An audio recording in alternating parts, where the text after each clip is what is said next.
we shot this movie in Joshua, Texas. How many lines did you have? I had more than you would think. We're in Orange Beach, Alabama, eating at a McAllister's. About to walk out, and this guy that works there comes up and goes, "Were you in a movie called Grimm?" I said, "You gotta be kidding me." And I was looking at mine, I'm like, "Did y'all put him up to, you know?"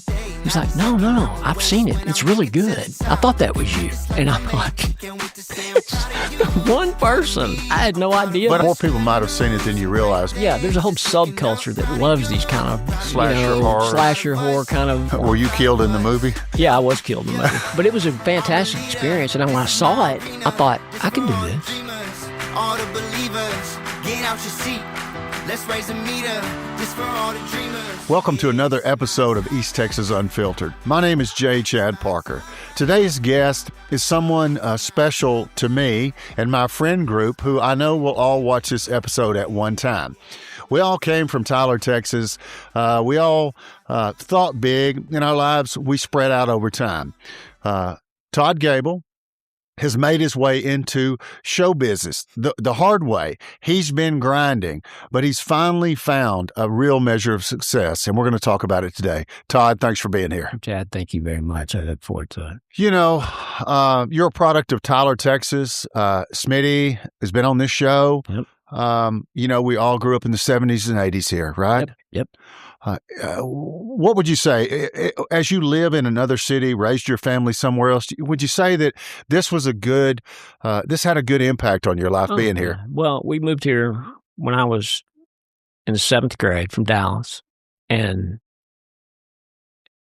you know, I really never appreciated Tyler, I think until I left. But when I look back, man, you know, it was amazing. I mean, it was just so much fun. It was just, wasn't too big, but it wasn't too little. Right. You had everything that you wanted to do. But there wasn't enough to get into too much trouble. No, we had more fun. And I talked to Joe McCrabb about this a lot. Another one of our friends. We had more fun than we had a right to have. Yeah, I mean, because it seemed like it was harder for us to get hurt or in too much trouble, even doing things that another place could lead to some big trouble. Sure, because of the people. I mean, it's small enough to where everybody knew, you know. I mean, we're riding over to the county line every weekend. Yeah, exactly. Right? I mean, you know. Yeah, no, that's you know, planning our fun, right? Yep, absolutely. Yeah, we did so much, and it was a different time. You know, you didn't have. I mean, I can't imagine being 15 years old. Drinking age was 18 when we got to high school. I know, remember? 18, yeah. Oh, yeah. So the seniors were legally drinking, legally buying, throwing parties, all of that, right? Oh, yeah. And, you know, I know you played some basketball, you know, for Robert E. Lee, right? Mm-hmm. Right. But I don't remember you ever being in theater. No. Were you? No. I mean, you know, it's amazing. I mean, back in the day, that was not that cool. That's what I mean. Not that it's anything. Right. Theater actors are amazing. They're very talented. The amount of dialogue that they have to memorize and the way they have to project themselves, it's amazing. And so that's, I'm not saying it was just really more about it. Hey, when you're a kid, you just want to be cool. Yeah, and it was unknown to us. Wasn't very cool. Right? Like, it was something that none of our parents, I mean, with the exception of maybe your dad, but most of our parents didn't have anything involving the arts or theater, painting, you know, right? I mean, and so... Plus, you got, you know, as a kid, you really want to be a part of a group, and you don't.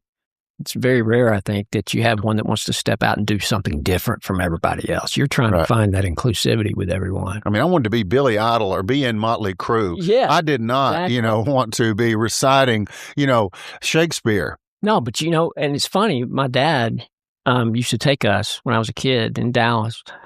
We would go to Shakespeare in the Park at Fair Park. I would go to Medieval Times. But it would be so funny because you got these guys... These actors out there in Fair Park who are doing Othello or they're doing Macbeth, and then 30 feet away, there's guys playing basketball over at the, you know, so it was just this very odd kind of a scene, but, you know, it just showed you how committed these guys, these people were to do that. That's what I was about to say. That's a commitment to the craft. Yeah. Oh man. And I've worked, but there's film actors, there's stage actors, and I always have had a lot of respect for stage actors. It's like I said, number one, the amount of dialogue they have to memorize is unbelievable. Plus, there's no cut. You mess up, and you either keep going like you don't right. You cover it. Right. Yeah, as long as you don't say you messed up, then you didn't mess up. That's like a concert pianist versus somebody in a band, right? Yeah. It's all focused on you. And it's not, plus half the time you have to sing, you have to dance, you have to, that just wasn't, that wasn't my thing. And, but, film acting has its own, because that camera picks up everything. Right. Every look, every blink, every expression, and when it's something that's that focused, you have to be sure that you have to be sure and react. There's a lot of part about acting that's just reacting. Yeah, I mean, I guess that's what they call the craft, that a word cannot convey to the person watching to understand what that is. Yeah. Right? Like, his craft is so, elaborate, and, we're watching him going, huh? Yeah, exactly. I think that I think the ones that are really gifted are the ones, my dad was a huge Steve McQueen fan growing up when I was a kid, and I became a fan too, and I would read a bunch of stuff about it. He was one of those guys that was older school. He didn't like dialogue as much. I think he was dyslexic or something. He had trouble reading. And he was more a physical actor? Yeah, and he would read through all this and think, man, this is going to be so hard to memorize. He goes, I can just say this. I can say this whole paragraph with a look. Yeah. And he could, and that's film acting. You when you can communicate without necessarily having to say a bunch of words. You get to the acting thing late, right? First, you go to UT. Yep. You get a college degree from somewhere. Yep. Where's that? UT Tyler. Okay. Yep. And then you met your wife, Christy, right? Met my wife in high school. Well, after we graduated. But she was in high school with us. She was in high school with us. We got married. We lived in Tyler. I went to work for a company that specialized in recruiting that was based in Chicago. What was the name of that company? The Jacobson Group. And that was before you formed GES? Yeah, that was before. And there's another mutual friend that we have, I believe, Jeff Jenkins. Yeah. Jeff and Leslie Jenkins. I hadn't heard. I coached his boy a little bit in... Harrison or Hans? I'm trying to think if it's the same Jenkins I'm thinking about. They lived in your old house on Downing. Oh, that's different. That's a different Jenkins, but I do know who that is. I was thinking about, they moved away. They moved, he lives in Fort Worth now. Okay. And, but he had, he was my first, he was the guy that hired me to work for Jacobson, and has been one of these people throughout my life that since then has just been, he's just one of those people that come into your life that just kind of change the trajectory, maybe. Just one of these really positive forces or people that, show up. We're still in touch. I told him about the movie, and he called me, and he said, well, you should feel special because I can't tell you the last time I've been sitting in a theater by myself on a Tuesday afternoon. Yeah, I mean, that's right. I mean, like, some of our friends got out and actually saw the film in theater, and it was my intention to do that. And it didn't run long. But, I mean, it was one time in the evening in Tyler and gone. Yeah, it's unfortunate movies don't have, I mean, unless you're F1, Brad Pitt, or, some of these others, that you're going to have these, even then, I don't think you have the it used to have a theatrical run as long as they were making money. Right. It seemed like it just stayed until they... I remember when we were kids, Top Gun seemed like it was at the movies for a year. Yeah. I mean, and because people were still going. And now it's just that, everything's changed with, streaming and there's so many other ways. COVID accelerated that. Yep. COVID. I remember everybody, man. What was it? The Tiger King, was the guy that was... what was his name? Was he? He had Was the it? zoo. He had the zoo. Yeah, I think it was a Tiger King. It was. Yeah. I mean, it was that a and Netflix it was on special. Netflix. Yeah, and of course, I mean, I'm a Netflix. I'm a Netflix freak as well. So I mean, I like the fact that you've got a lot more opportunity. You've got all these platforms now that need content. And you can watch it when you want to. You can watch it when you want to. From an acting standpoint, there's always somebody making something. There's a lot more opportunity in the industry. Yeah, maybe it pays less because there's less features. Yep. And the budget's smaller. It's totally different than it was 10 years ago. And it's, but things have to kind of evolve, I guess. I mean, streaming is here to stay. People can watch what they want when they want. Remember TiVo? Remember when you could? It was a big deal because you could rewind. You could record it and rewind. You could record it and rewind, and now it's just, hey, man. Or back when, even when we were younger, if you missed an episode of it, you had to wait a week, or you even had to wait longer to catch it in reruns for that season. Yeah, I mean that's how crazy it's. I mean now it's. Hey, we can watch it whenever we want, and as long as they keep it on. But yeah, it's changed. It's changed things, but in a good way, I think. I mean, it gives everybody more opportunity. Ultimately, I mean, your business, what you learned at the Jacobson Group, I'm assuming you took into what was GES, which is Gable Executive Search, right? Yes, right. And for the audience, that business on a day-to-day basis, you would be doing what? I partner with property and casualty insurance carriers to find executive level positions for them. Not adjusters, but executive level. Yeah, I mean, I would, if I have a client, I have clients that I've done a lot of work for, and it usually doesn't make sense to pay somebody my fee to find an adjuster. Because there's a lot of them out there. There's a lot of them out there, and usually they know who they're. But if they need a VP of claims, or they need a chief claims officer, or then I work with them and I go steal somebody from somewhere else. I mean, that's pretty much what it is. I mean, if you want talent, the talent's developed somewhere else. Sure. And you've done that since what, 2012 to the present? Well, from GES, I started in recruiting in 2000. Right, but your own company. My own since 2012. Yeah. I mean, and it really, insurance, insurance is not the sexiest industry there is. Right. I mean, it's straight numbers. People are upset. Man, it's rock solid. I mean, you can't have a house, a business, a car. I mean, everything is just intertwined. Right. And that's why back in 2008, 2009, the big downturn, the AIG got in trouble. But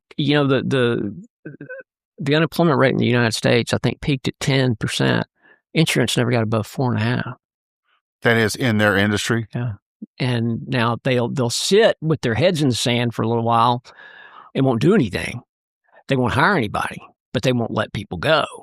And then once somebody starts doing something, they'll all kind of look up and go, "Oh, if they're going to do it, then And then, but it's just hey, things have to be underwritten. Claims have to be taken care of. Right. That engine doesn't stop. No, it never stops. And it's not about insurance companies don't take premiums so they can just keep them just to pay off claims. I mean, they make money off of that. They take them to invest elsewhere. Absolutely. And one of the best at that, one of my clients, I've got two really good clients, are both Berkshire Hathaway companies. Yeah, oh yeah. And they weather just about any storm. Because they have other sources of income. And they've been very, very smart of just their whole, investment philosophy and their everything just is and they don't buy companies to sell them. And they buy them to help them reach whatever goals they want to reach. Yeah, I mean, and just create value, right? Absolutely. I mean, the Warren Buffett, he wasn't ever a corporate raider type. He was more of a value-driven Absolutely. guy. He knows that if he could make a capital investment that was just going to increase his holdings, Well, you picked a good industry. If you look at it like this, if you say, okay, if I was going to try to start dabbling in acting, I would certainly need a solid job with a consistent source of income, and it would be great if I was the boss. Yeah. That's it. That's exactly it. And so that is what you in GES have had since 2012. Yep. That was part of the plan, so to speak. Is there any coincidence? I mean, are these some of the first jobs that you start to get around that time as far as an actor? Yeah, because I could put more time into it. And I wasn't limited from hey, I've got 2 weeks of vacation. Yeah, right. That's what I'm getting at. You're in control. You're the boss. And this way I could control my own schedule. And it's a talking to people. You can talk to people from during normal work hours. You can talk to them after, I talk to people just as much after work hours than I would during the day. So it's never like GS suffered. Right. No, look, my job is like that. I mean, it's quality over quantity of time, right? Yeah, absolutely. It's not a busy work thing. Right. That's the smarter you are, the faster you do things in a shorter period of time. I tell you, I was with the Jacobson Group, and then I left to go to another company, which I won't name, and I was there maybe 5 months, and it was awful. Micromanaging you? Oh my gosh! I'm right on counting your calls. I'm right on it. Yeah, oh yeah. And of course, they didn't tell me any of this stuff during the interview. Hey, you didn't tell them about this product, and they would record. Right, that's what phone I'm saying. Calls. Most people don't realize, and I know this, and use it in my strategy. When they call and want to talk to me, it's because they've been told that they need to call and talk to the attorney. Yeah. And so I know that they want that call. Yeah. So I either don't let them have it or I use it how I want. I just didn't like the fact that somebody was telling me I had to make X amount of phone calls. And because it makes no sense. It makes no sense. And so... But that's the world we've created. Well, and it's funny. I would go, I'm a runner, so I would go run every day at lunch. I mean, you look like you've let yourself go to me. Yeah. Well, I would go run every day at lunch. And I got so just... I would pray the whole time I was running. I used to listen to music. Then I would just start praying. God, okay. What am I going to do? Give me another job, please. Please, what am I going to, you talk to David, you talk to Moses, I'm not saying, just say something. Uh-huh.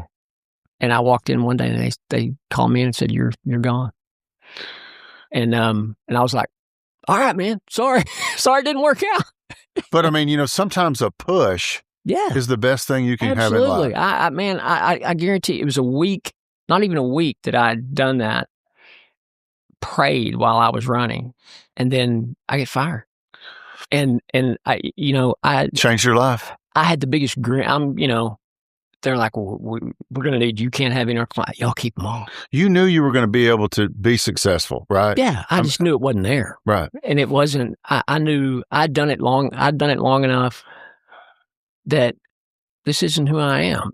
This doesn't work for me. This isn't our structures, the companies that I was, two different things. And it just didn't, our ideas, our views of the search business were totally different. And I knew it's one of those places where you walk in and you just feel like, what planet am I on? And it's easier to look back after you've been successful and be confident that that was the right move, right? Oh yeah. At the time, Christy's at home. There's 2 kids. Oh, yeah, man. There's a mortgage. You're like, gosh, okay, I'm going home and telling Christy I just got fired. Yeah. Well, I call her. I'm like, hey, I got fired. And you try to put a smiling face on it. And you try to make it look like this is our plan. No, this is great. And you might have even thrown in, this is God's plan. Well, and what I said was, I had an interview like 2 days after, because I'd been talking to these other guys, and I wasn't all that excited because I thought, man, it's just the same thing, different place.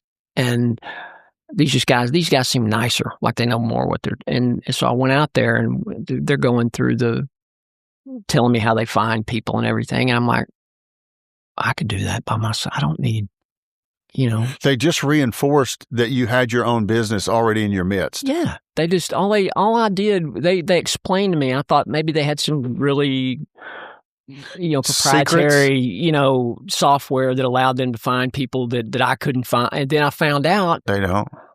they're finding them just off a website like everybody else. And I thought, I can do that. I don't need. Was that it? Was that what made you? That was it. I went home and Christy was like, did you get the job? I'm like, no. Was she working at the time? Yes. What did she do? She was working for a company that did, what was the name? I can't remember the name of it, but they put, for medical sample bottles, they would put the formaldehydes or whatever chemicals inside them to ship out to different doctors' offices. Did she always work? Clinic. She did that because it was just, no, she didn't work. Once she found out, she worked at Train for years. She was she was a logistics person for Train when we lived in Tyler. Did you know Greg Hodge? Oh, yeah. He was out there. Yeah. He was like in management or something. Yeah. I remember she worked there when he first started working there. And he was he did the OSHA stuff. But she worked there, and then when she got pregnant with our twins, they put her on bed rest because she had some high blood pressure stuff, and she just never went back. And I worked for Jacobson and Tyler, and then we moved to Dallas or moved to Plano, and then 2008, 2009 really kind of just shook a lot of things up, and then this whole thing with this other company, she just, bless her heart, she's had to put up with a lot. She wasn't working, though, when you got fired and didn't get that second job. No. And that you said... Oh, she was working by the time I got the second job. She went back to work? She went back to work. But I'll never forget, did you get the job? No, I don't. Yeah, that's not what I'm here to tell you about. And I'm here to tell you that I've got an idea to start our own company. Yeah, and I tell you what, man, I never doubted it. How did it go early on? Great. I mean, look, I made more money starting off flat-footed in February of 2012. By the end of the year, I made more money than I'd made with Jacobson, and I got to keep it all. Yeah, right. And so, this is good. This starts off good. Yeah, it starts off really good. She's working too. She's working. And then the next year, 2013 was even better. And I was always, and I'm still this way a little bit. I'm real spooked about, I don't want to know all the numbers. Give me an idea. I just, Right. I don't want to, because if I feel like I've got a lot in the bank, maybe I'm not pushing, or if I feel like I don't have as much as then I'm pressing. And so I would just, ignorance is bliss. Ignorance is bliss. And it's not that I'm not on top of our finances. That's not it. It's just more about, hey, I'm going to play golf today. My wife handles the books. Okay. I don't know our bills. Yeah. And I'm like you in the sense that, I just want to keep going. I keep going. It feels like we're doing good. I haven't seen a past due notice come by the house, exactly. Whatever. Yeah, nobody's showing up with padlocks or it. So I'm feeling pretty good. I really don't want to get in the weeds on the numbers and go like, golly, we sure spent a lot of money on the credit card. Because see, that's how I would be. I would be like, what are we doing with it? Good Lord, Christy, come on. She is, I'll tell you what, man. And we but yeah, it worked out very, and I get, I knew that, I understood her worry, and sure, but I also tried to get her to understand, look, I don't doubt this. This is not something that I can do this. And I remember the first placement I made on my own, and it was the best feeling. Because I knew I could do it. You're paid by the placement, and you probably get some upfront money for the salary of the guy you placed. But yeah, I got what I usually is, and I do some. I have GS that I've always had, and then about 3 years ago, I started partnering with these two other guys that we do just retained stuff, and it's. But all GS is contingency, meaning, hey, if I feel it, I get paid, and I get paid a percentage off of their comp, and but I knew that if I could, I knew once I did it, it was just like, hey, there's no turning back. It's just really a matter of, it's like anything else. These number one, it's not hard to sell contingent search. Hey, let me try. You don't pay me anything up front. Yeah. You know, let me just see what I've got all this experience. I know what I'm doing. And that's how I developed, all my clients. And how has the business gone, say, from 2012 to 2026? Where are we? Are we up and down all the way, or are we straight line up? No, I've never, man,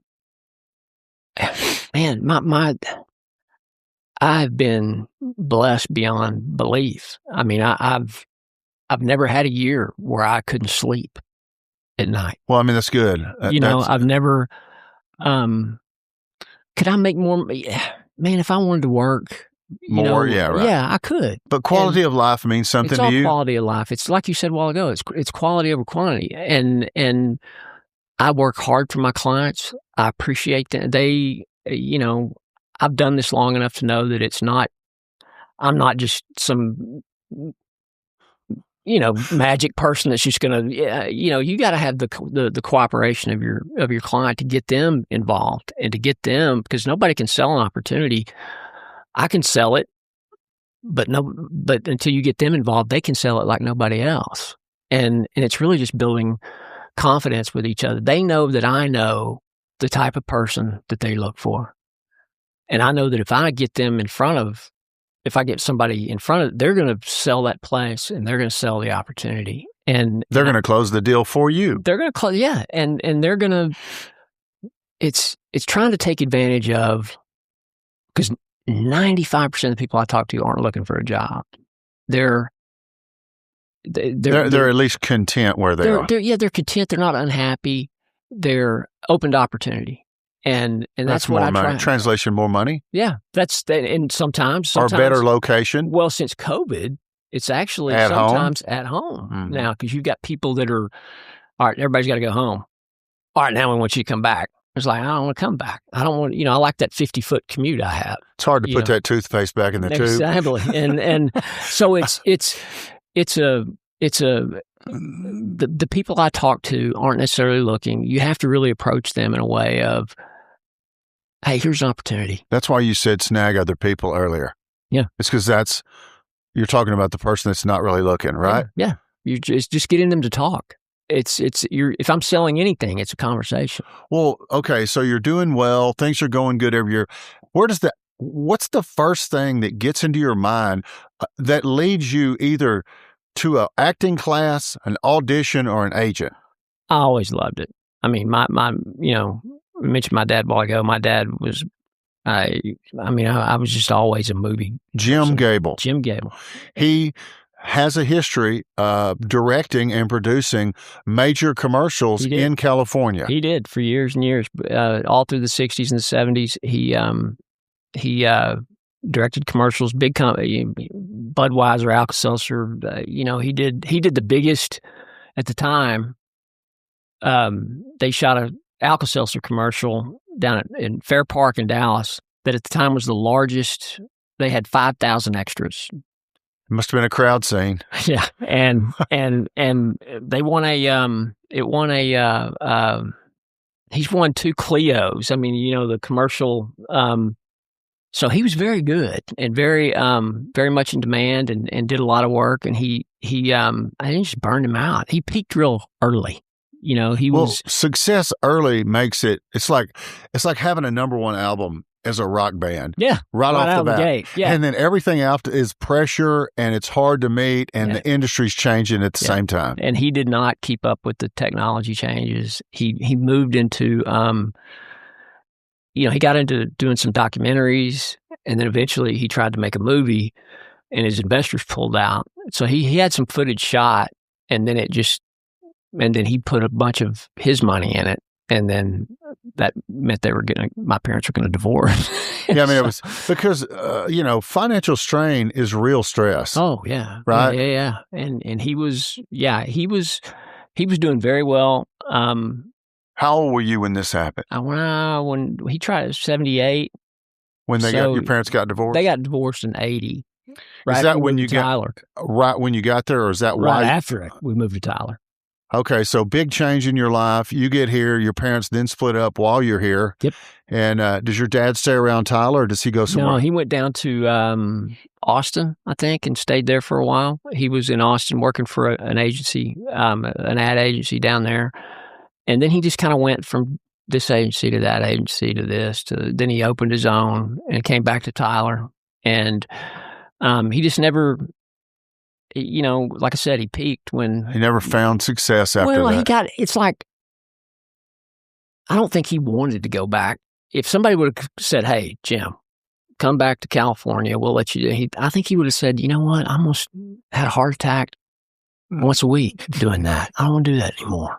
And I just think he had the energy for it. And because because he lived out there probably 6 months out of the year and was working hard. And plus, all that, my dad was also bipolar. And yeah, I mean, I didn't know that, and yeah, he was. I mean, I think you've said sometimes to me before in the past that he's really happy and energetic, and very personable, great, outgoing, magnetic. Yeah, everybody. Yeah, but that's not always him. It's not always him, and he would, and even when he was him, people either loved him or hated him. He had that big personality, and so he. I think it just eventually, he just couldn't maintain, Los Angeles was too big, Tyler was too little, Our buddies, many of their parents got divorced. Yep.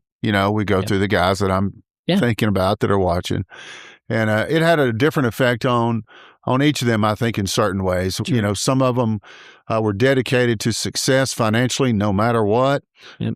Some of them were dedicated to family, Yep. no matter what, right? Yep. Because of probably an experience that they could feel. You don't want your kids to experience. It was personal, right? Yeah, absolutely. How would you say that affected the way that you became a husband, a father, and a family man? Well, number one, my parents had the weirdest divorce ever. I think we still went on vacations together. It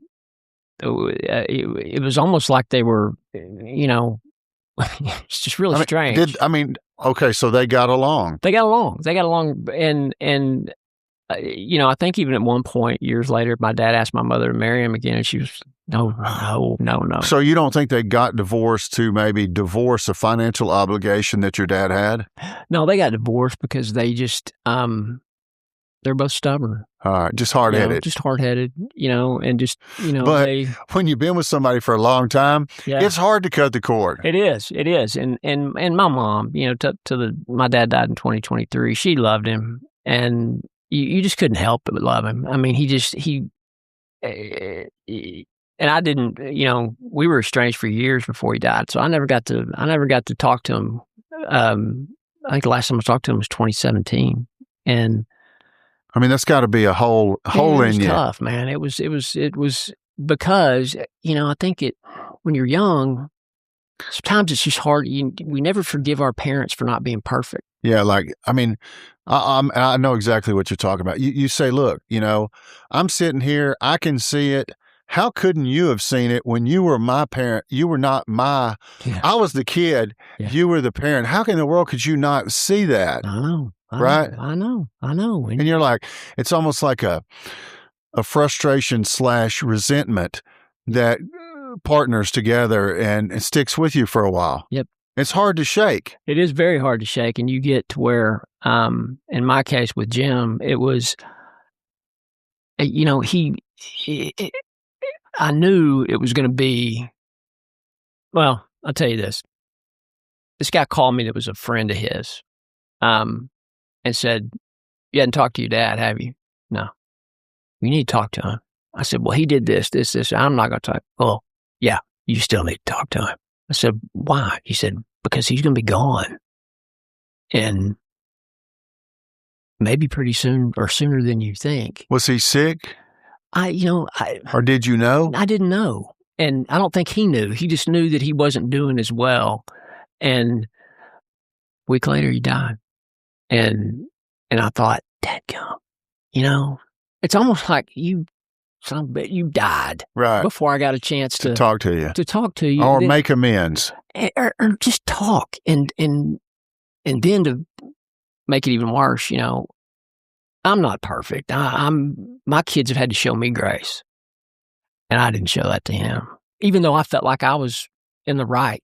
Yeah. Most people, if I explain situations or whatever, they go, "Yeah, that's justified that you wouldn't talk to him."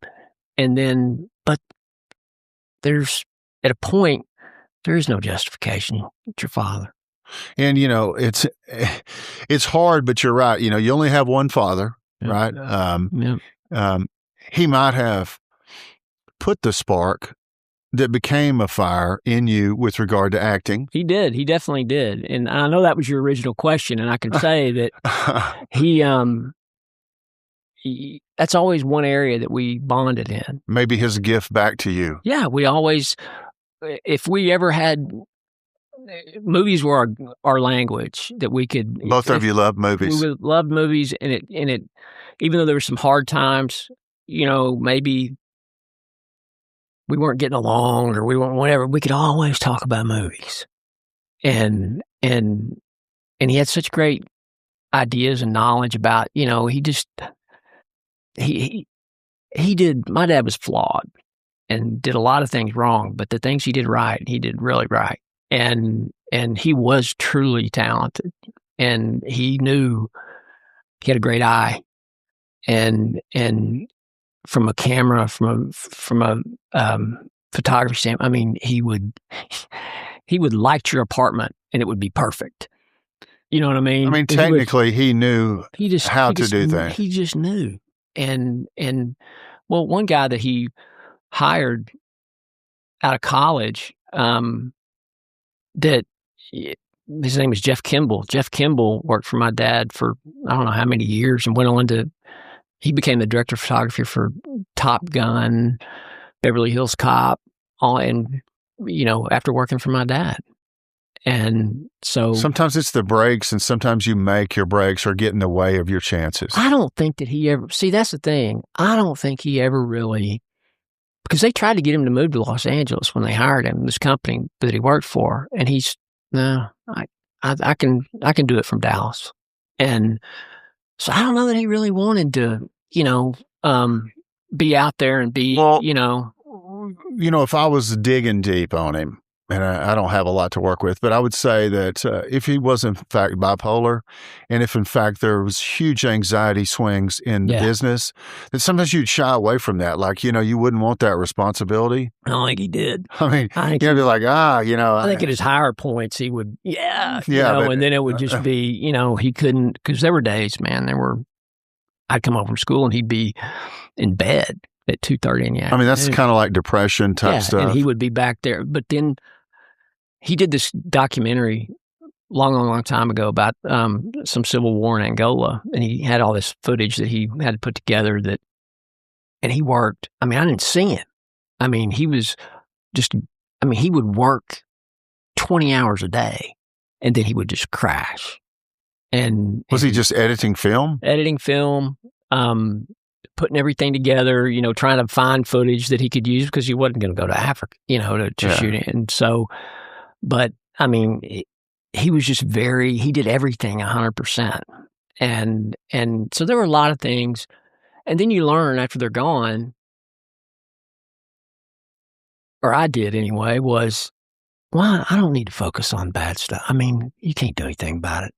Right. I mean, there's nothing you can do about it. You don't know what, your parents' upbringing was. There's a lot of variables. And his was rough, man. He was from Dangerfield, Texas. And most of the generation before us was likely rougher. Yeah. It's softened as we've gotten older, and our kids. And your dad, did he have a funeral? Yeah, we had a service for him, and he was cremated, and we had a service for him there in Lone Star or Dangerfield. Did you go? I went, yeah. Oh, yeah. And my sister, bless her heart, she was the one that really kind of took, when he went into, he died of he had 3 aneurysms, aortic aneurysms. The doctor, in typical Jim fashion, said, I don't know how you walked around. You could have died at any point in the last however many years with these. That's just my dad. And so they took 2 of them out. The third one was really big, and he died when they took it out. But they told, my sister that he may not survive this. Yeah. And I was in New York for work, and she called me and said, hey, he passed. You need to get here because he's not doing well. So when I was, I'd left and got to the airport, and she called me right back and said, he's gone. Do you think anything about your relationship with your dad, shaped how you were as a husband with your kids, and what was motivating you as important? Yeah. I mean, look, to be honest, some of it was, hey, don't do this. Right. A lot of it was, that's bad. That's bad. Don't do that. But I mean, to keep your marriage together, to not get divorced, was that ever front and center in your mind at all? Yeah, it was. I mean, I've told my kids, and I believe it 100%. Christy, marry somebody that's going to make you better. And I always felt like she's been able to do. She made me want to be better, and he did too in certain ways. Because I always got a sense from him. He would tell you, "Man, I screwed up with your mother. I should have done this or I shouldn't have done that." There's times he's told me, "Don't do that. Don't be like this. Don't be like don't be like me." Yeah. But the Jim could not manage money at all. I mean, he's the type that, man, he'd have $7 left at the end of the month. They're trying to find, hey, what can I get for $7? But he would, he had a good heart. He really did. And it just, the heart's willing, the flesh was weak, and, the older you get, you realize what is still saying. Every bad man is surprised by how much good is in him, and every good man is surprised by how much bad is in him. And I think that was a pretty good description of him. And he, but as far as, movies and my dad didn't like actors, number one. I mean, from a director's standpoint, he thought they were just furniture that spoke, but he loved movies. And I don't know, there wasn't any one. I love a good story. Well, let's find Todd Gable's entry point. Okay. My entry point. It has to be an agent. It has to be an acting class. My entry point was a movie called Grimm. And short story, full length. It was full feature length. Horror. Dude made it for like $2,000. I'm sure that was good quality. And it was his name. I had to tell him his name's Adrian Santiago. Hey, how do you get into it though? I saw this. There used to be, because I always kind of looked. I always thought, what? If I could do this, I'd love to just be in a movie. Okay, so I started looking around online. There's used to have this website called Dallas Observer. It used to be called shortfilmtexas.org. Is that where you got into why? No, that's a different thing. Okay, but this other one, and they would list these. Hey, they're auditioning for this. You just answered a call. I just answered a call. You showed up, and they said we're having auditions at the Hilton or some hotel, some Marriott in Haltom City or somewhere. So I drive all the way over there. Where's your acting experience at this point? None. When you Zero. go to the Hilton? Zippo. You just show up like me, and I'm saying, I'm going in. I can do it. I can do it. I've watched enough movies. What are the lines? Yeah. Where's the sheet? Jim, get over here. Yeah, exactly. But I did. They sent me the sides, and I showed them to him, and he said, "Read them. Just read them." And what he was saying, what he was telling me was, and I still do this, I read it as many times as I can. And, I tell myself, I'm going to read this 100 times. Just to try to get the inflection, you try to say it the right way? Well, it's more than that. It's like, I mean, million different ways people do to get into these characters that they play. Some people, method acting and all that stuff. Right. And I'm not saying that there's any one way that's better than the other, but so the goal is to suspend belief. You're trying to separate. You're trying to separate reality from you and I talking to actually me believing that you and I are in a movie, and we're not really talking. And you have to do that convincingly. All right. Did you get the job? I did. And so, but what happens is you read that enough times, and you start to. You start to. Are you thinking I can act? Well, no, I didn't. I'm an actor. Well, I've never been to a class. Here's what I did. Let me read this. I would go to. Where's Linda? I need a talent agent. I really believe that I could act. Well, look, part of my life I am acting. I went. Well, we all do. And we shot this movie in Joshua, Texas, in the summer, and it was hot as a dog. It was. How many lines did you have? Man, I had. A ton? I had more than you would think. Where would this even be seen, this kind of movie, for $2,000? I don't know. I saw it. They showed it to us at the Studio Movie Grill. Just after we finished it, we got to see it, and it was beautifully shot. This guy was gifted from a cinematography standpoint. Were you killed in the movie? Yeah, I was killed in the movie.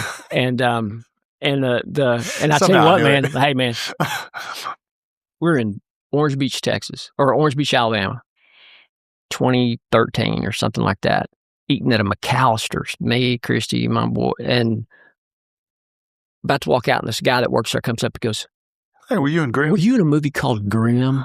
I said, "You got to be kidding me." And I was looking at mine, I'm like, "Did y'all put him up to, He's like, No, I've seen it. It's really good. I thought that was you." And I'm like, the one person. Yeah. I had no idea that anybody would. More people might have seen it than you realize. Because there's a whole subculture that loves these kind of, post-apocalyptic, slasher horror kind of, How were you killed in the movie, Todd? I was shot. Okay. I was shot. And, but it was a fantastic experience. And when I saw it, I thought, I could do this.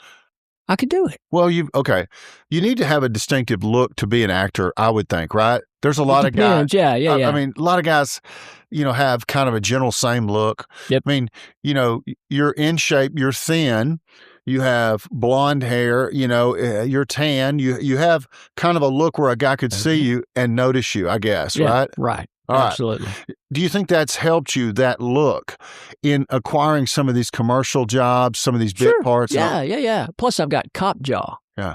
That's what they tell me. Because every time I see you, you're in a cop uniform or a general. Yeah, absolutely. I'm military, police, you name it. But yeah, I think there's a different, that's probably a big thing that people, it's like you see Cary Elwes in Dead Man's Wire not looking like Cary Elwes because he went against type. And that's very hard to pull off. Well, I've got this Absolute commercial that I found on you, and this has to be early on in your career. Yeah, it was 2011, 20, something like Chris, that. Do we have that? Okay. Let's, yeah, look. Here I am. Now, you are thinner today than you were then. Well, yeah, You think? Yeah. Little, yeah, absolutely. I mean, you're an but avid. I was probably. You're an avid jogger. I'm a jogger. Plus, you just age and that was fun. That was a good day. All right. So you've got Absolute's a major brand at this time. You're in a commercial. How do you get there? Does your talent agent play? No, those guys worked for, or those guys were at the Arts Institute of Dallas, and they were film students, and there was a contest, I guess it was by Absolute or whatever, that the best spot, they would feature it on their website. They had these guys that would submit, these commercials, these spec commercials, and that I don't know if they won it. Would you get paid for something like that? No, I didn't get paid. Okay, what's the first gig that you ever got paid for as an actor? As an actor, first thing I ever got paid for was, trying to think. I mean, some people would frame the check. You go, hey. I guess so, but I never looked at it as I never turned anything down that I wanted to do because of money, because I never negotiated with anyone. You just like doing it, so I you like wanted doing it. opportunities. I knew that I needed experience. And I was very proactive about, hey, what do I need to do? What do I need to find an agent. Keymaker was the first thing I got paid on.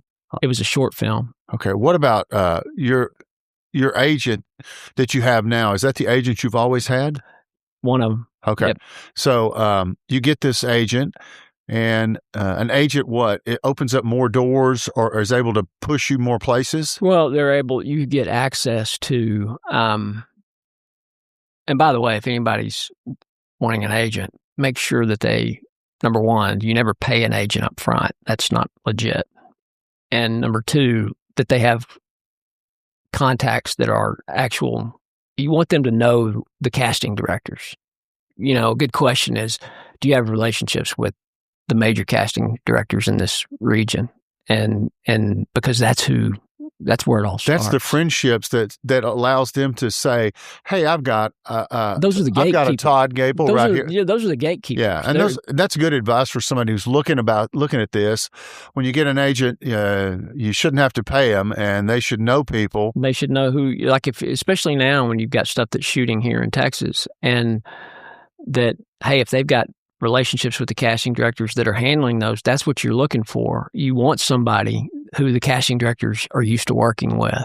And the agent I have, Linda McAllister, I mean, everybody, she's people know her. People know her. What about a gig that you get for the first time, kind of moving up, that you think, this is an elevation. This is progress. I'm going somewhere. Maybe that was. What was that? That was Dead Man's. I mean, that was this latest. I mean, that was such a big. Well, I'll back up. The first thing I did that was, network. It was a show called In Plain Sight. You ever see In Plain Sight? Yeah, I mean, I know that's on your bio, kind of as one of your primary things. That was the first thing. An American Horror Show. American Horror Story. I did that, and there were some other ones with like Claws, Devious Maids, just bit parts in some quasi horror movies.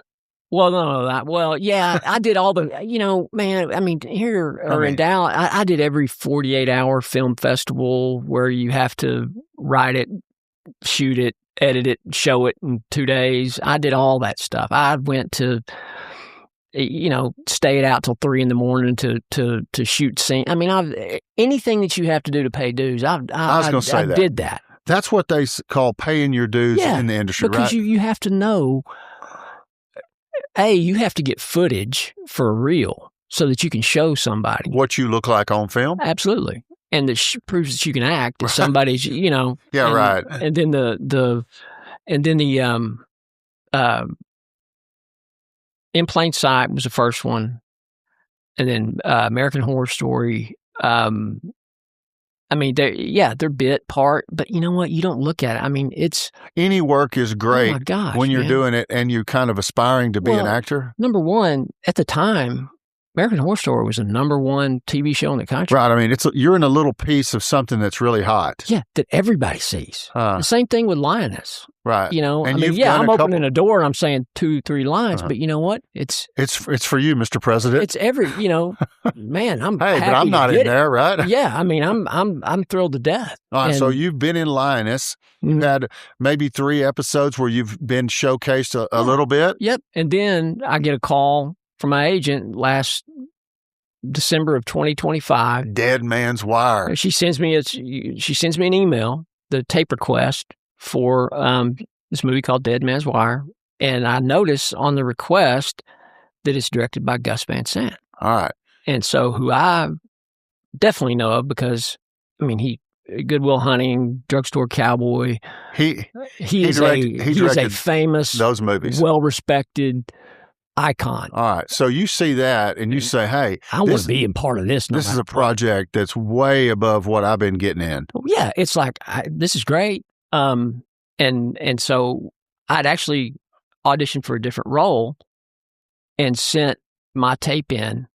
And my What agent, role did you audition for? yeah, I can't. They cut. I don't even think it was in it. Because It was, good for you, huh? Yeah, it was a. You got Gene.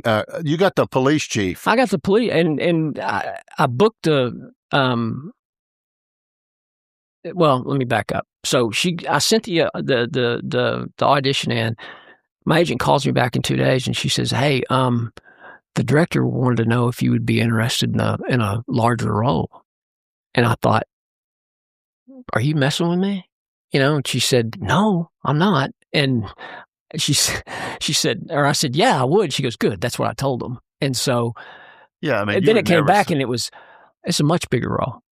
And when they sent me the stuff, I thought, wow, this is. The first day I was on set, I was thinking somebody's going to come up and tap me on the shoulder and go, "Oh, we're sorry. There's been a huge mistake here." And talk about not feeling part of the group. yeah, I was just like, I'm in. You can't get me out of here Right. now. I mean, I got a contract, don't I? I mean, is there a contract? How do you get into something? There's a contract. You don't just show up and say, "I'm here," do you? No, you sign, you do all the paperwork, you do all They agree to pay you something? all the little things that I'd never been, like I was number 6 on the call sheet. That's a big deal. I mean, that was, I'm like. You're talking about behind Carrie Elway's Al Pacino. Well, they didn't have Pacino on there. I mean, they had, nobody knew about Pacino till the end of almost. Yeah, because he was like a one-day shoot. Yeah, he was. They didn't even have. I don't even think they had him set up. But I think the day before my last is when I heard they were going to bring Pacino, or that he was going to be a part. He was going to play the father of the guy that was captured. Yep, but yeah, it was. It was a totally new experience. And then when I started reading the sides and the stuff, and I thought, wow, that's a lot. That's a lot of dialogue, a lot of scenes, and I mean, and the first day that I was on the set was at the end of the movie, they have a courtroom scene. And so I was there for that. And we shot it in Shelbyville, Kentucky, a little bitty town right outside of. Because you were there watching the trial of Tony Charistus. Yep. In which he was found not guilty by reason of insanity. Yeah. And so I didn't have any lines. I just had reaction shots. Right. You're just watching. Me and Carrie sitting there next to each other, and we're just, You're the guy who really did Tony dirty. You promised him the $5 million. I didn't promise. And the immunity. I didn't promise him the $5 million. I was just carrying. You relayed the message. I was carrying out policy. Right. I was. But the district attorney would ultimately renege on that deal. He did. That's the George March. That's the guy's name. He's the bad guy. But that was the first day on my set, and I didn't have any lines, so I'm just reacting. Everything's great. So they shot the last scene of the movie first. Well, that was my first day. Right.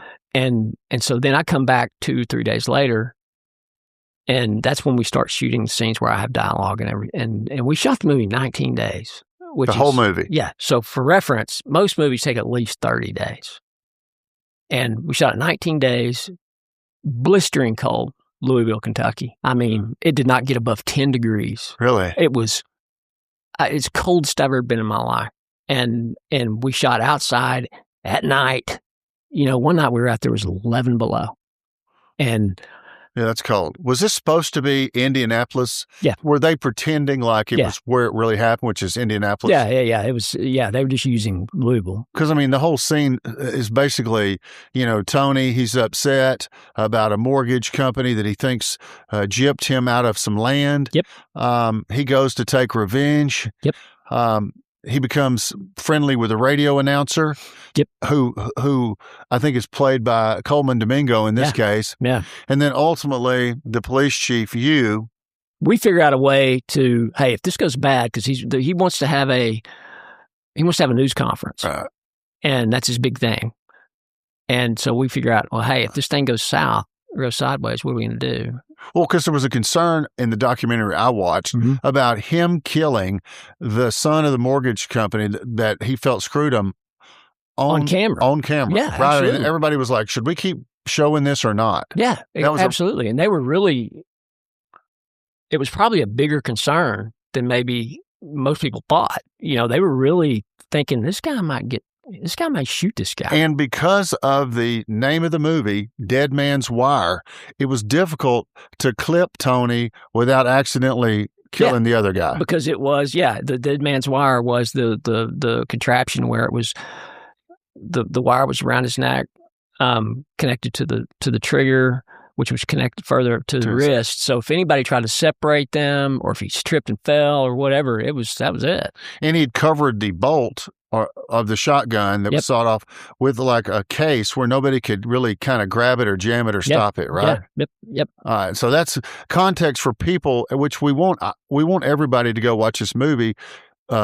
For those that are watching this and don't understand, Todd Gable, our celebrity from East Texas, is in a movie with a lot of dialogue that's been at the theaters. It's now left, and we think sometimes at the end of February it'll be on Apple TV. Yep, that's what I've been told. Rumor had it that it was next Tuesday, the 24th, or sometimes, if you never did anything else in your life, this must be, a pinnacle moment for a career that was born out of just, hey, I just want to go down and see if I can go to the Holiday Inn and read a few lines. Well, that and plus, you never want to disrespect people that do this. Right, because they're serious. They're serious, and I admit I wasn't as serious at first when you started.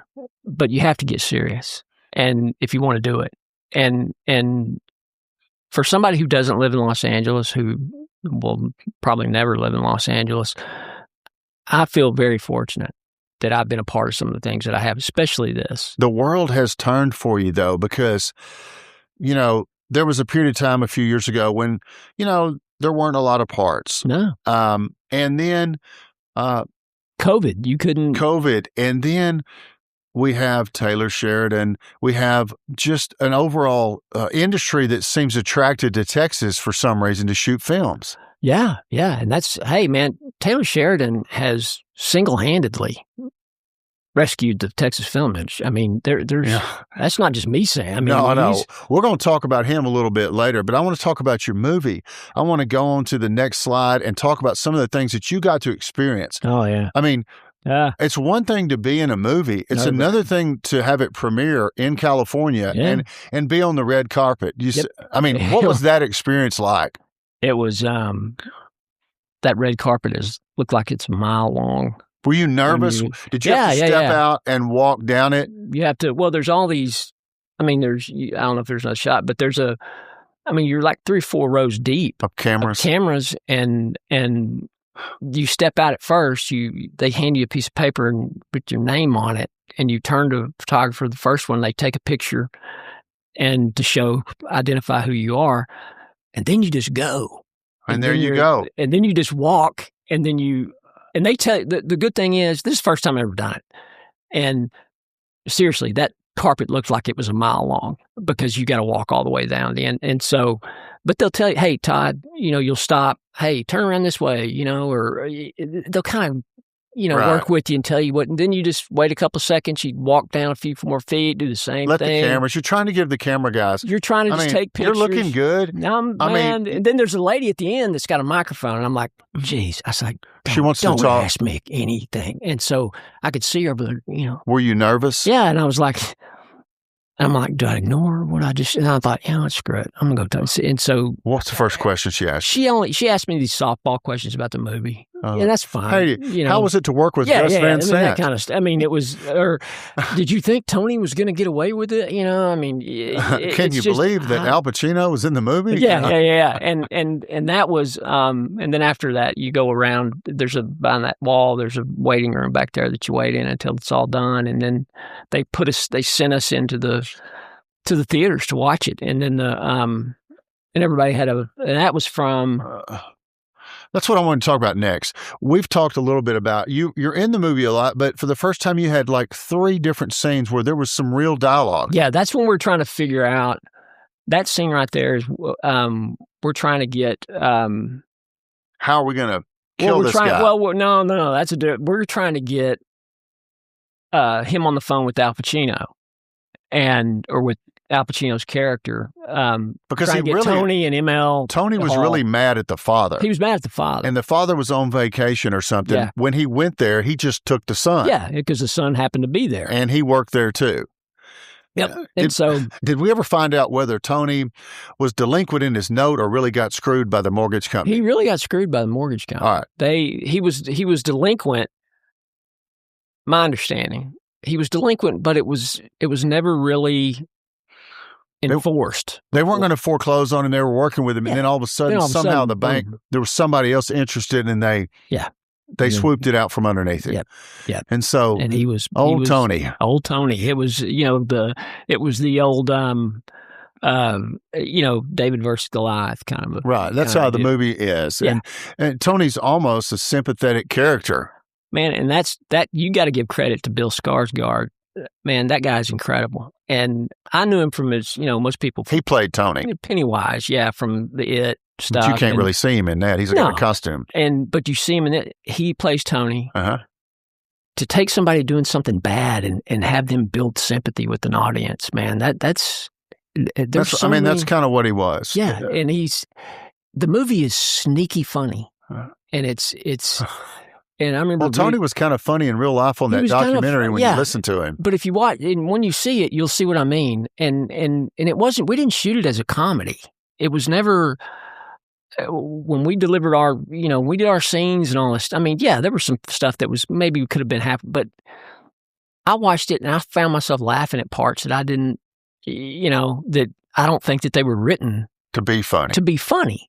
And they just, but the way he delivered it, and there's a scene where he's holding him hostage. There's a scene where he's got him hostage. He's got this guy, he's got a wire around his neck. He's like this. And somebody prank calls him because it's been on the news. Somebody prank calls Tony and says, why don't you go ahead and kill him? And so he hangs up the phone and the guy goes, who's that? He goes, man, there's some sick people out here. And he's holding this guy's hostage. Yeah, that is funny. That's hilarious.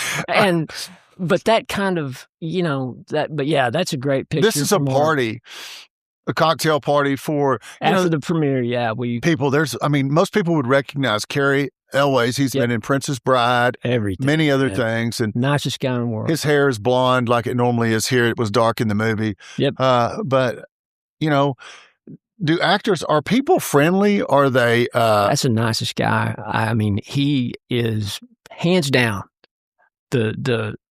number one, most professional. Guy's incredible. He's been in everything. Yeah, he's had a good career. Oh my gosh! Can a guy like that make any money over the years? Oh yeah, he's done well, and but he had no reason to be nice to me. He had no reason to be right. A lot of people are like, leave me alone, stay away. He would. We'd been there about a week, and it was so cold, and we didn't have anything to do. I didn't have to be. My call time wasn't until like 7:30 at night, so I had all day just to do nothing. And I look outside. I'm down there doing my laundry at the Marriott, and they got washing machines. Yeah. I look out. I look out there, and I see this one little in the back alley. I see this little block of sunshine up against this wall, and so I think, you know what? I'm gonna go stand in that just to get some feeling of outside. It's like, I don't know how cold it was. So I'm sitting there doing that. He comes walking across the parking lot. Hey, and we sit there and just talked for an hour and a half.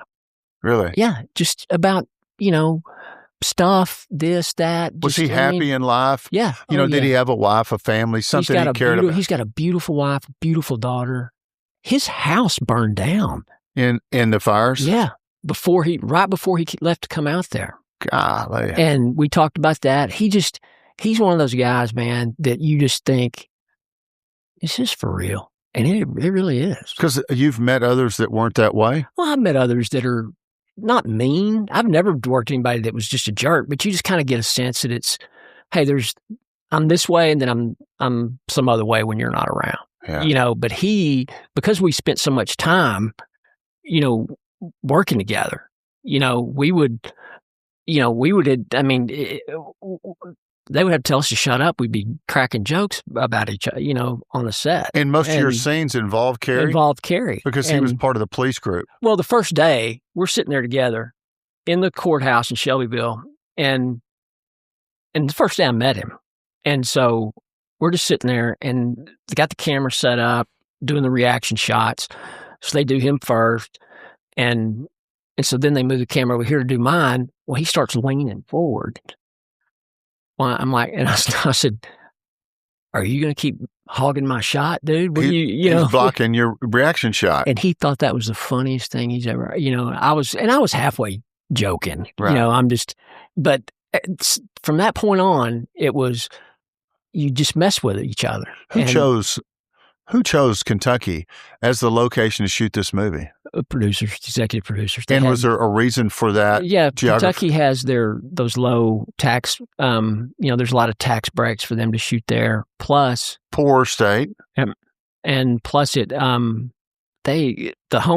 base camp for this thing was the old, some Louisville newspaper that went under, that they had this massive plant and this massive building that was, I don't know how many square feet. They produced the paper there. They had offices. It's humongous.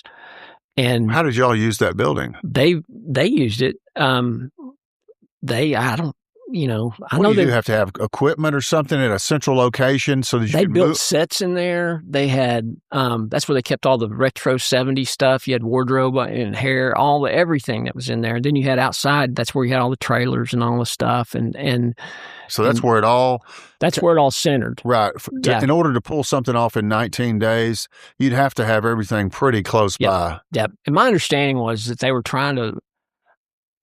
Carrie's big brother, is a guy named Cashin Elwes, and he was the executive producer. So he put money behind this film. He did, and he was the one that was really kind of the driving force about Kentucky. I think they would like to start doing more in Kentucky, and because they like the fact that you can have you can have an inner city look, you can get 5 minutes out of town, you're out in the country. You've got different things that you've got different settings. Does Cashin like Texas as a spot too? I don't know. I never asked him. Yeah, I just wondered. I think they all, Cashin he's produced over, I don't know how many, these independent movies. And a lot of people. Is there money to be made in that? Yeah. Oh yeah. Somebody wants to contribute to a movie. Yeah. When they, I don't know what the figures are, but when the distributor, because when you're independent, obviously you don't have a studio behind you, which is, studio handles all distribution, but you also don't have the influence. You don't have, you could make your own movie if you're independent. You just have to be able to distribute it. Is it easier with streaming services now? Well, when you're Gus Van Sant. It's they knew they were going. That's why they took it to the festivals to get a distributor and have people see it, like it, and then they end up in a bidding war. And the company that ended up with distribution was a company called Rowk, ROWK, and so they would be the one to negotiate either Apple TV, Netflix. Yeah, they handle all that. Right, that's how it works in the business. And so, but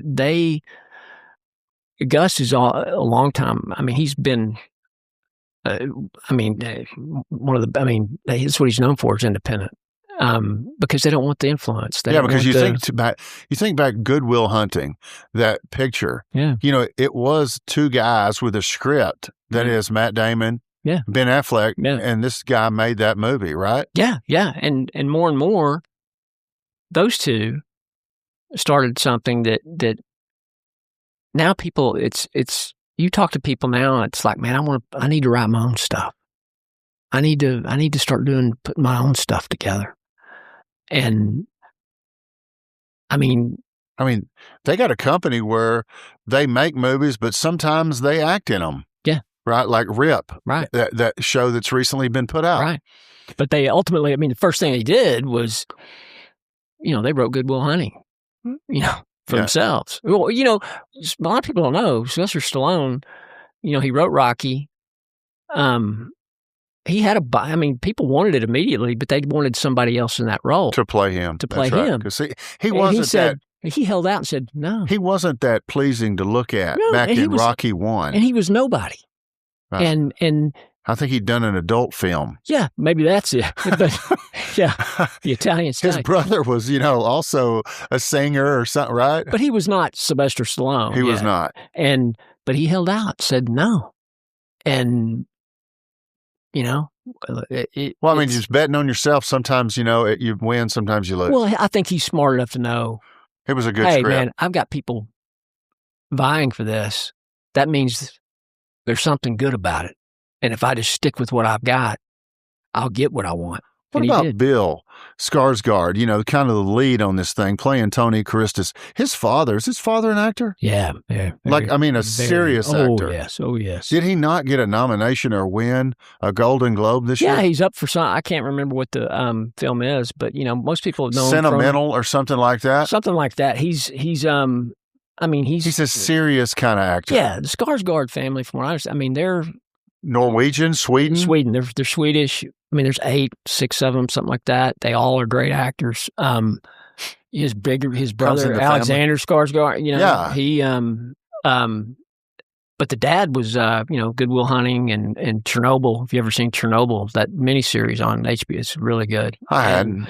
He's and he told a funny story about his dad when we were sitting around. He said,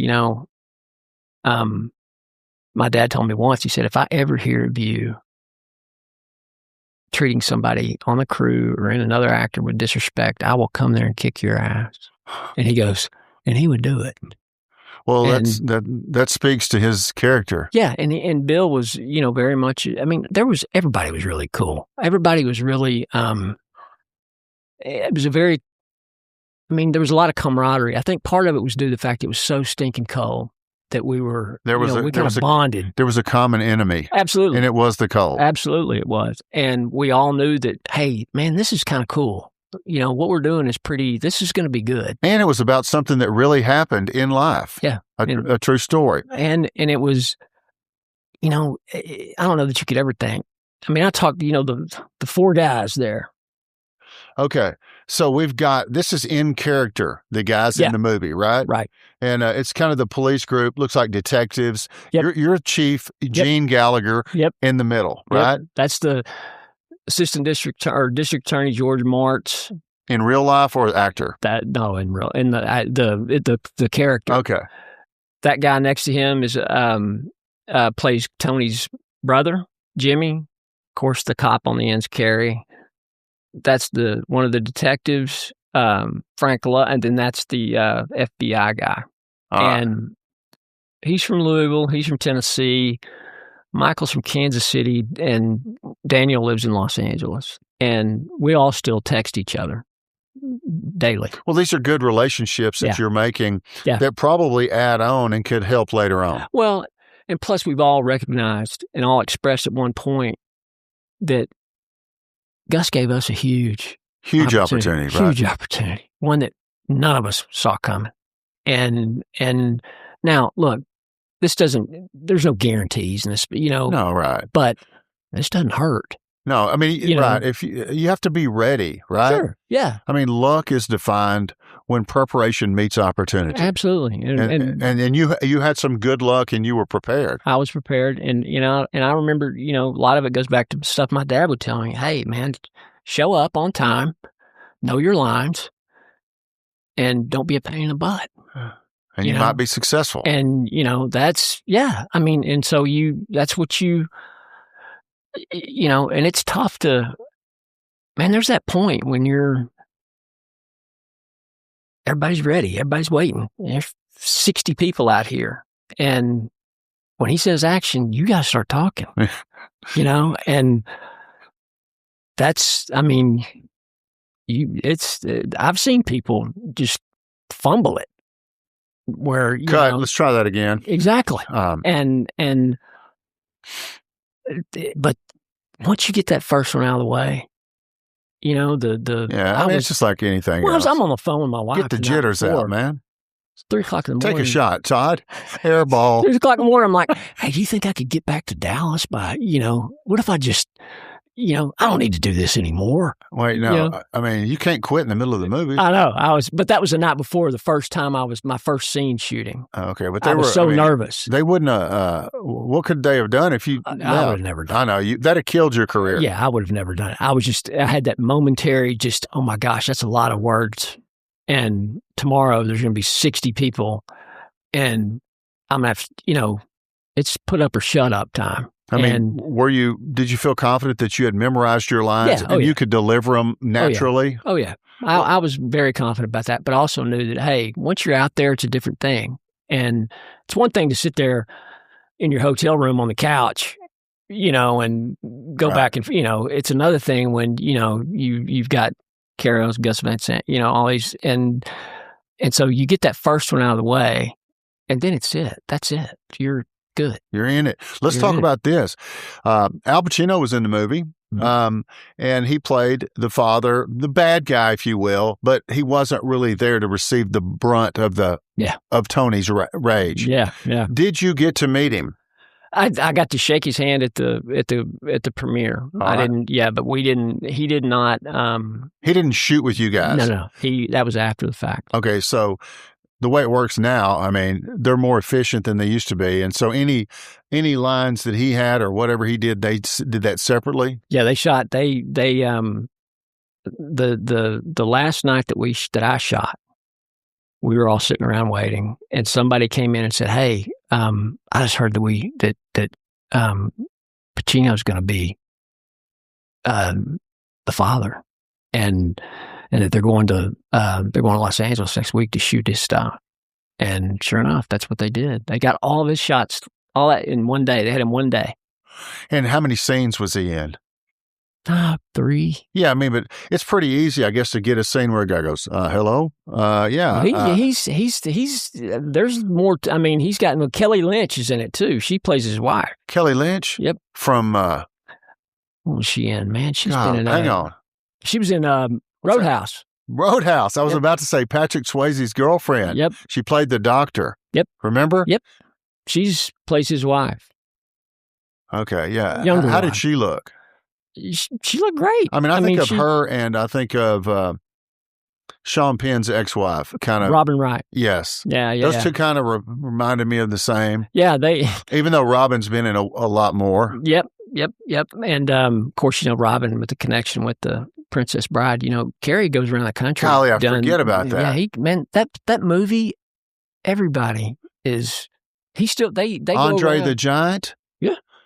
Wrestling. Spencer Owen, our buddy, he probably watched Princess Bride because Andre the Giant was in it. And he told some great stories about Andre the Giant too. He said that he could drink 60 beers. He said he spent most of his life in horrible pain. Right, probably his joints from being so large. Yep, and that he was the nicest, sweetest man, but that he just was in pain all the time. And you look at him and you go, geez. I mean, how big is that? I mean, guy? I'm thinking Genesis 6 when I see Andre. Yeah.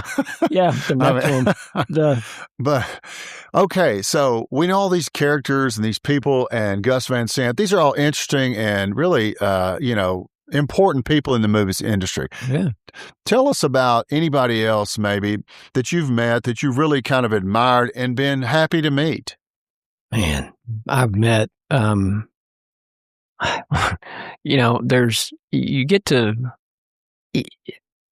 when the first time I did Linus, it was, it was a little nerve wracking at first too, because, Morgan Freeman, Nicole Kidman. Were you in the same room with Morgan Freeman? Oh yeah. I mean, when you opened the doors, the general, they were sitting there at the table? Well, no, when you go back we're all sitting in the waiting room. We're all sitting in a little green room waiting. Somebody go, "Hey, who are you? What, Todd? Todd who?" Yeah, I know, exactly. Everybody's walking in, everybody's filing in the set, and they're like, "Oh my gosh," I'm like, "Who the hell's that guy?" And that's what they were doing. They're thinking, "Oh, there's Morgan Freeman, there's Nicole Kidman, there's Zoe Saldana. Oh, who's that?" And that's me. But no, Zoe, right? Zoe Saldana, she's on. She's big in that. Yeah. Oh yeah. I mean, because they're shooting that. I have a place at the Ritz-Carlton in Dallas, and they gave us notification, and they came in, they took over the penthouse, they brought furniture and set it all up, ran their own cables from outside up the stairwell to the penthouse, and shot like 2 days there. Yeah. Hey, man, it's a big deal. I mean, that's big. I mean, when you got a show that's got Nicole Kidman, I mean, it's. The first time I went out there, you go out there and you arrive, you go to you find the production folks, they send you to the makeup place or the wardrobe, or send you to the makeup thing, they do your hair and stuff, and then you go to in your trailer is what you have to wear. That's where your wardrobe Do you have your own trailer for a bit? Two yeah, word they give part? you a small little trailer, but you get dressed, you go and find the guy, you wait, and then the production assistant comes up and knocks on, hey, they're ready for you. So you walk to the set and then you go wait in this green room, where everybody, and then in that particular, they had these 4 director chairs set up, or 5, or however many of them said Nicole Kidman, Morgan Freeman, Bruce these other, and you're like, wow. And then sure enough, here they come. Did they come and sit down? Yep. Did you ever have a word with them? Oh, yeah. I mean, like, man, we spent 3 days together, Morgan Freeman seemed like he'd be easy to talk to. He came up and introduced himself to me, and I was like, I know who you are. What about Nicole? She's very nice, very quiet, yeah. very nice. She was the one, actually, that I probably that I talked to the most. And she would... Because there's a kind of a show runner poster, if you will. Yeah. It's on Paramount Plus and Showtime. Michael Kelly, another great guy. Right. I've seen him in a couple of things. He does. Man, these guys, he works on all kinds of Do they have contracts with these Netflix or Paramount? Because sometimes I'll see, like, in that series Billions,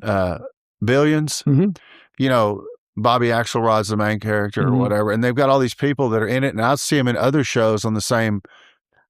Do they cast them, or do they? You mean as far as they you mean different shows? Yeah, they have to. They'll be under contract. But the matter of fact, when I go back on the 3rd, I think that's back when Morgan Freeman and Nicole Kidman and I think that's when they're back.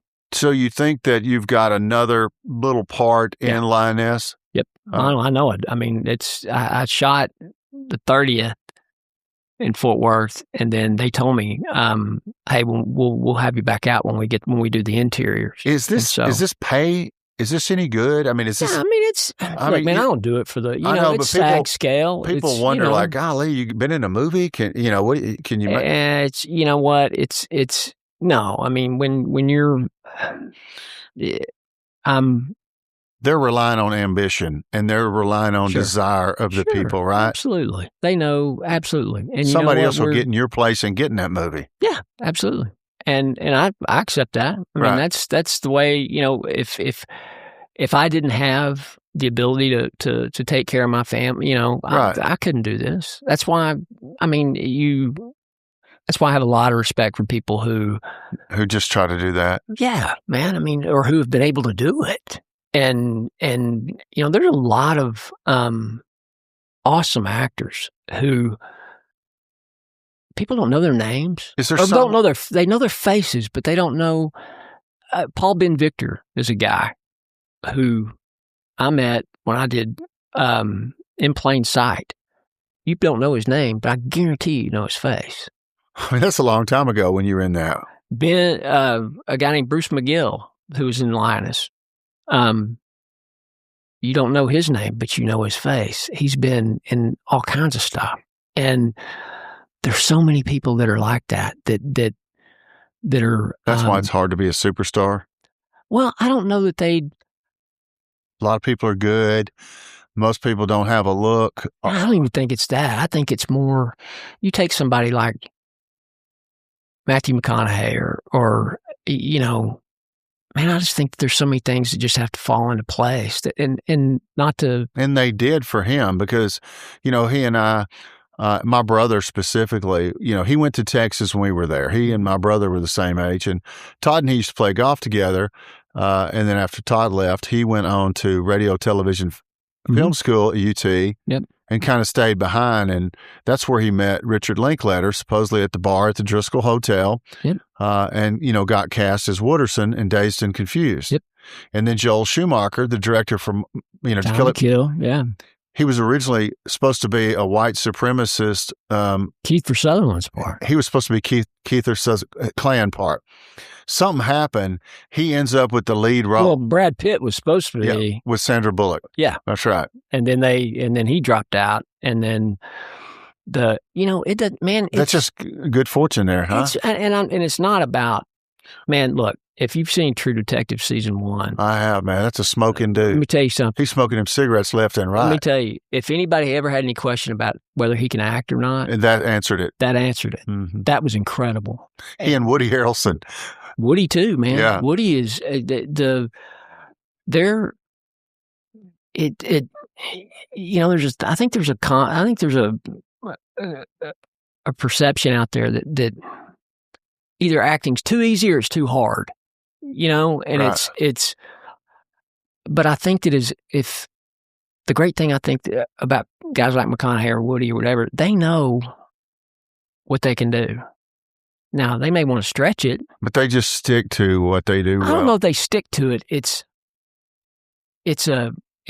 Well, like McConaughey, before he started doing all this, he would do all those romantic comedy, those rom-coms. Right. He got away from and that. he even said, hey, look, man, what am I doing? And he knew he had to stretch. And first thing he did was a movie called Dallas Buyers Club. No, it was what was it? Kraft, do you remember? He was Something Joe. He was a killer. Killer Joe. Serial. He was a bad cop. Yeah. And totally against type. Totally. And then he did a movie called Mud. If you ever seen Mud, Mud's a great movie. And it reminds me of Sling Blade. It's Remember Billy Bob. Billy Bob, who Taylor Sheridan really likes, yeah. right? Oh yeah, because you mentioned Fort Worth earlier, and he wrote that part for Billy Bob. Which one? Landman. Oh yeah, but I was getting to Fort Worth is. I mean, this is becoming Taylor Sheridan territory, right? Yeah. Because you told us earlier before the show that there may be 4 or 5 shows being shot in Texas right now. Yeah, there may be. I don't know. I had to check to see if there was exactly that many. But that's he's got a lot of these that. He's got Lioness. He's got Lioness. He's got Landman. He's got 18 something or another. Yeah, I don't even know I can't remember the. Well, Tulsa Kings is also one of his. They shoot that in Tulsa. And that is, Sylvester They Stallone. did a new season. Yep. And then they're going to do New Orleans Kings with Samuel L. Jackson. Huh. NOLA Kings. I mean, old Taylor's kind of branching out. I mean, he is striking while the iron's hot. Well, and when's he sleep? I mean, he writes all these, he's writing, he's directing, sometimes he's even acting in it. I mean, you told me the story about Sicario. Yeah, Sicario. Yeah. Right, remember? Yep. He shopped it around. He was a writer initially. He's from Pascal. Yeah, went to Pascal High School in Dallas. Yep. He goes out there. He can't get it to anybody, so eventually he finds a way to make it himself. Well, he finally got it to somebody to he was an actor for a while. He doesn't look like an actor. Well, he was Jennifer Lawrence's acting coach. Really? Yeah. He told her mother, keep your money. She can't act. No. It was I can't teach her. I can't teach her. Okay, anything, go ahead. And he's smart then, right? Yeah. Oh yeah. And so he quit being an actor and started writing. And Sicario was the first thing that he sold to that's the first thing I don't know if it was the very first anyway, thing it made money. It made money, and it made it's fantastic. I mean, I love that. I've seen both of them. Yeah, and it's funny. I got booked on that. I auditioned I did 2 tapes, and then they brought us all out to Albuquerque, where they shot in New Mexico, making it look like they were in Mexico. Yeah, in Arizona. Yeah, and so it was you were going to meet the director, and so I get out there, and I read for one thing, and I knew he was kind of working with me a little bit. He was like, "Hey, thank you. Hey, stick around. We may." And so I went and waited back again. They brought me another role to read for, and I did that twice, and then I left, flew back to Dallas, and the second one they gave me was a role for a police officer who kind of comes up and gives Emily Blunt a bunch of crap about, at the first when the house blows up and the, when they find the people in the walls, and there was a cop scene that originally was in there, and they cut you out. Well, my agent called like on a Friday morning and said, "Hey, can you be in Albuquerque on Sunday?" I'm like, yes, absolutely I can. She goes, I'll call you later with the details. I didn't hear from her for several hours, and I thought, that's not good. Then I start telling myself, well, she's probably got other stuff, blah, blah, blah, blah. And so I've been fighting the urge all day to call her back. And so I pick up the phone, and it starts ringing. It's her. And she said, they cut your part.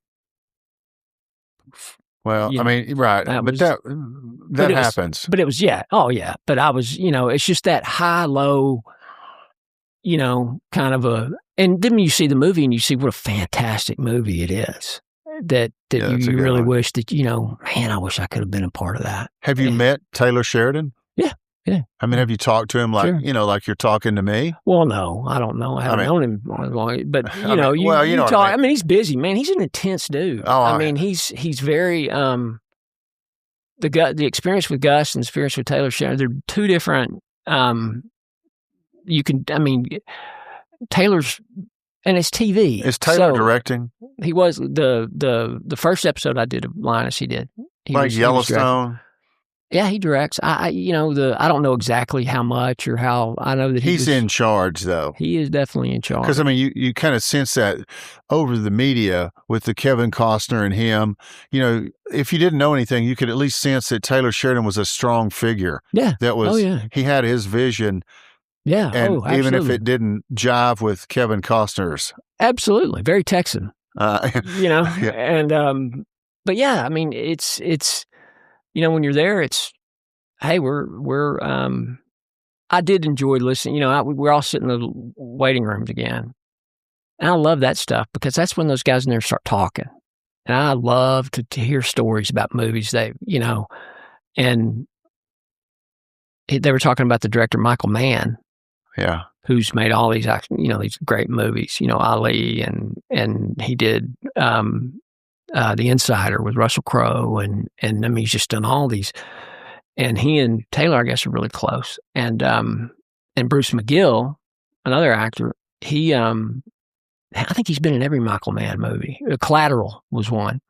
So these relationships, I mean, they really yield benefits as acting parts if someone likes you. Yeah, absolutely. Because, I mean, I thought you told me one time that you thought maybe you had a shot at something in Landman. Maybe, yeah. I thought if you do good, just like it goes back to Jim, what he told me. Show up, know your lines, don't be a pain in the butt, and do good work. And so, yeah, I think that as long as he has a history of working with a lot of people or a lot of the same, he well, you like what you can count on. Like what you can count on, your known quantity, and you hope that, hey, whether it's him, you just want to do a good job regardless. That's the thing. And that's what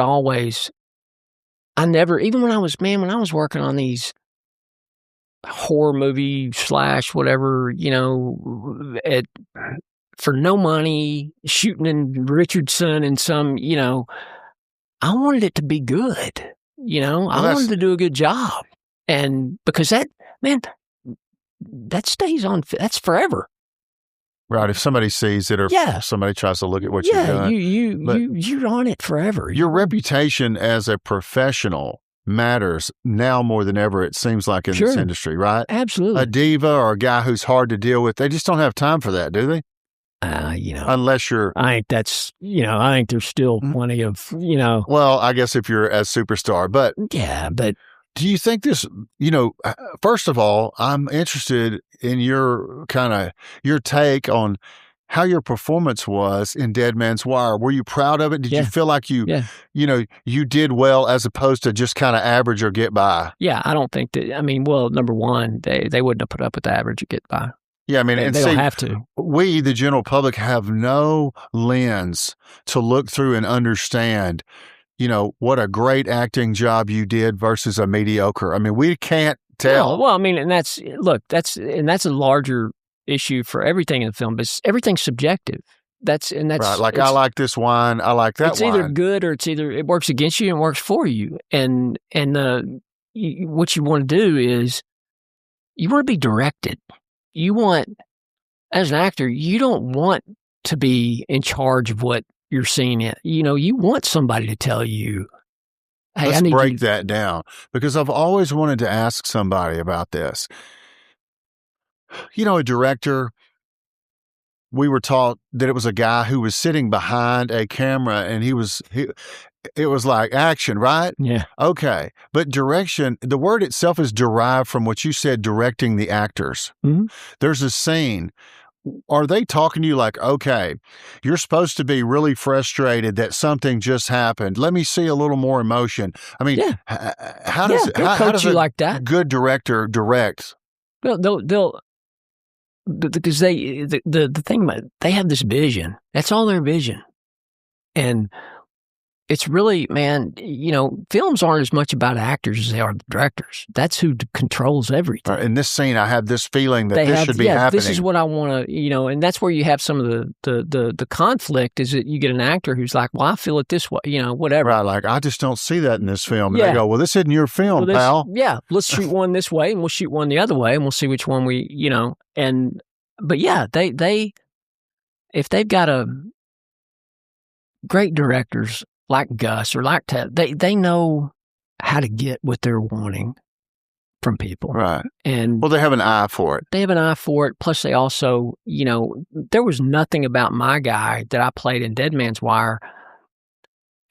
He was a supporting player in the whole saga. So why would he be any more important in the movie? You know, I'm a part. But it was an important part. But there was no reason for me to go, you know, and which is my style anyway. And so it's, if you're, you know, it's, and I didn't realize it until I started doing this stuff, is that if you get auditions and you get callbacks for these movies, for TV shows, you're pretty good. Right, you know, because there are a lot of people that are trying to get something and are getting no callbacks. Yeah. And it's not a matter of who the best actor or actress, because it's all subjective. You know, we could watch something and I think somebody's great and you're like, I don't get it, you know, or vice versa. And so it's really what works for them in their head. And I can't remember who said this, but it's very, very true, is when you walk into an audition, they've already got in their head what they're looking for. And you either hit it before you say a word or you don't. And if you don't, you at least give them a good performance so that they'll thank you for something else. But if you do, they're going to overlook, you know, if you maybe fudge a word or what, you know, whatever. But that's the target you're trying to hit. Is it one that you have no idea of how to? So you go in there and you do the best thing. You there's so much in this industry that is out of your control. Well, do you ever improvise in an audition from the lines that they gave you to come read? Absolutely. And absolutely. Has that gotten their attention in a good way or a bad way or both? Well, no, it's always been in a good way. Usually it's because they ask you to. They'll tell you, you'll read one straight and then, all right, hey, Todd, read it again, but keep going. You know, let's take this out on what you really would say. Yeah. Or you let it keep, you know, don't stop there. Keep going just off the top of your head. Okay. And you know, and we did that with Dead Man's Wire. We did a scene where we were talking about what we were going to do with this when the FBI guy first shows up. And Gus, we shot it, scripted. He came in and Gus so funny. He's like, that's good. That was really good. You know, and we were going to get T-shirts that said, that was good. Gus said. But then he comes in and goes, hey, this time, y'all just keep going. And we're like, all right, we'll just keep going. And we just kept going and going. And then, man, by the time he yelled cut, we probably went 10 minutes. We all looked at each other like, wow, that was, I don't think he used it. No, he could pick it, edit it, whatever. It would just be there. It was amazing because it was like, and we came in there and Carrie was like, man, we made music in there. I mean, that's what it was like. Y'all just pretended like you were the cops and you just kept going. We just kept going past, you know, we had the subject matter of what we were talking about and we just kept it going. Like, I can't remember any of the exact thoughts, but it was just, we were just it was like we're just riffing off of what we'd already been talking about. And it just flowed. Everybody was picking up off of everybody else. Well, let's get to the impact. The movie's good. All accounts, it's getting good reviews. It's a good movie. 95% Rotten Tomatoes. So people should want to watch it. Yep. You're in it. You say it was an A performance from a technical acting standpoint, in your opinion, for yourself. There's not any part of it that I watched and went, ugh. All right. Now, what feedback from the industry, from your agent, from any other source have you gotten from this? I don't know, because of the limited run.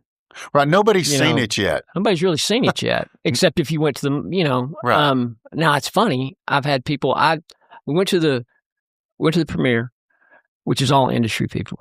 I mean, they're all managers, agents. And they get everybody. to see it. And they get to see it. So we're all in there. And everybody came up, man, you did a great job. You did a great job. I'm like, who is that? And that feels good. Oh, that feels really good. I mean, That as feels opposed really to good. just kind of ignoring or overlooking you. Yeah. Oh man. And then we went out. I flew back. I took my sister, and which is a whole different deal. I mean, how? Yeah. You were trying to take her out of an environment and get her a release. I was trying to take her out of a divorce kind of a right, thing. that's what I'm saying. You're taking her out of, and I wanted her. I said, "Hey, let's go have a big time. Shock your system with a little surreal Hollywood stuff." How did it work? It did. It really worked in a good way. Yeah, in a very good way. She we had a blast, and she's hard to travel with, though. And she's got these little bitty, and we're running through there. It's just a nightmare. But we had a great time. I was so glad that she got to go. But when we came back, I went to the AMC or at North Park and took me, Christy, Sam, Blake, and Wade, a couple of their friends and girlfriends. Your kids, yeah, my kids and their girlfriends, and you went to watch yourself. Yeah, okay, and that has to be wanted them to see it. Yeah, surreal experience. Like, right, I've seen myself on TV in a commercial. Okay, yep, a podcast, but you've gone to the theater from Tyler, Texas, and the theater was packed too. In the credits, you're watching a movie that you're in. I mean, how does that feel? Well, it was wild, man. It was because I got nervous because I knew I'd seen it the night before or 2 nights before. And the crowd starts booing there at North Park. Like, what are you talking about? Hey, there's that guy that's in the movie right there. That happened after. Did it? Yeah. When we left, we're walking out. We're just kind of standing around. And this older couple kept, because you think, am I going to go to a movie in Dallas, Texas and see one of the people that, are in the movie at the theater? Because they don't really know you're from that area. No. And so, but they were very nice. Hey, you did a great job. You wonder, hey, are people just saying that to be nice? But, they don't say anything. And, I would joke around with these guys on text and say, look, as long as they didn't say, everything was great except for that police chief. Yeah, right. And nobody. So it's I think good things are coming for you from this movie. They just haven't gotten here yet. Man, like I said a while ago, there's no guarantees, but you know what? That doesn't hurt. Right. And I tell you what, but if nothing else, man, to get to work with Gus Van Sant was a dream come true. I mean, and you just don't ever think. I mean, you think about how many people who are working constantly who haven't worked with him, and I got to be a major supporting character in his first movie in 7 years. And that's like a player getting to be coached by a coach that they really admire. Oh man, I mean, there's so many great because he's very soft spoken. He's very this is different style, man, different. And different, film's different from TV. TV is, hey, we got to get this done. Right. Film is like, let's think about it for a little bit. See, we can do that, but I can't imagine being a director to me would be one of the hardest things in the world because there's so many choices you can make. Lighting. Well, just location. How you look at a scene or you think you could do this 2 or 3 different ways. How do you know which way is the right way? Or the way you pick, what if the other way would have been? That's the art part of it. Yeah, it's the art part of it. And and you're not just responsible for what's on, you're responsible for the music. You're responsible for, overseeing the editing. We had to do several, additional dialogue recordings for, stuff that I had a call from Gus on my cell phone. I saved his number. Afterwards, right. And you had to do afterwards to do some recordings to kind of work them into the movie. Yeah, he's like, Todd, can we get another record? I'm like, yes, I'll do whatever you want me to do. What am I going to say? Sorry, Gus, you've already got your time with me. Who is this? But yeah, it's an all-consuming. I could see why these guys only work.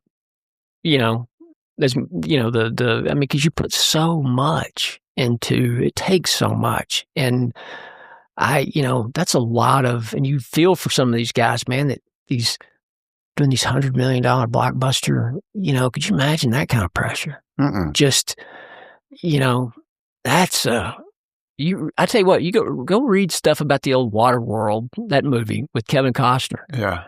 And just how, I know that movie ended several relationships that, just too expensive, too hard to shoot. Yeah. One of the hurricane blew through and messed up their set. Production override. It was just, I can't imagine being in charge of that. Well, this movie obviously is the pinnacle of your career. Not only is it a film instead of TV or commercials, but it seems like it's headed for success if we look at Rotten Tomatoes and, the industry reaction to it, right? And man, because some great performances too. And good people in it, right? David Montgomery, and a respected director. Yep. Where do you hope this goes for you next? Like, based on what you know about the industry, what's possible after having success and the size of part that you just had to be another project in the future? Well, you hope that you not only people, number one, you think, hey, somebody's going to say, this guy can do that. He can do it. Respect. He can act. Right? That's respect. Yeah. You did a job. You did a good job. And it's a relatively small community. In that, people do work with, people buy off the influence of others. Hey, if he thought he was good, he must be, and, or worth, giving a shot, that, I don't know what, you don't know where it's going, right? I don't know where it's going. But it's got good momentum. Yeah. Yeah. I think so. I think it's got a lot of, there's been so many people, I think, that have, hey, this guy's it's a lock. He's gonna be this, the next this, or the next that, and it's not. But your lane is probably supporting, right? And that's fine. And you're good with that. And there's the need in the industry for people getting older that still look movie ready, right? Sure, but there's room for everybody, right? Man. You may be in the best part of your career right now. Absolutely. Going forward. Absolutely. Man. You may make more money in the future in the industry than you ever made to this point. Yeah. Yeah. Absolutely. No, I see what you're saying. And it's, look, don't get me wrong. I like money as much as anybody else. Right. But I think that it's